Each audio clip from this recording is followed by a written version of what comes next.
Blood and oil میں اس بات کا بھی ذکر ہے، بلکہ کتاب کے تقریباً اختتام میں یہ ذکر ہے اس بات کا کہ کس طریقے سے محمد بن سلمان نے عمران خان کو طلب کیا. جب آپ کو پتا ہے نا وہ ملیشیا اور ترکیے کے ساتھ جو وہ ہو رہی تھی کہ جی ایک وہ سمٹ ہوگی اور وہ سارا کچھ آپ کو یاد ہے نا وہ قصہ.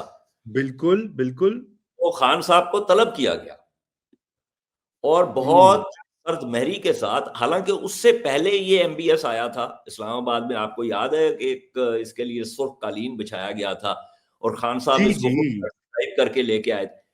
تو بہت سرد مہری سے یہ بتایا گیا کہ جناب یہ کام نہیں ہوگا اگر آپ یہ کام کریں گے. اس زمانے کی بات یہ ہے کہ اس کے اندر یہ ایم بی ایس نے یہ کہا عمران خان کو کہ اگر آپ نے یہ پارٹیسپیٹ کیا اس کانفرنس میں تو متحدہ عرب امارات اور سعودی عربیہ، آپ کے جتنے لوگ یہاں پہ ہیں ان سب کے ویزز کینسل ہو جائیں گے. ٹھیک ہے. تو خان نے according to this book and میں ابھی اس بات کا ذکر اس لیے نہیں کر رہا کہ I also know corroboration from people within the Khan government. I'm sure.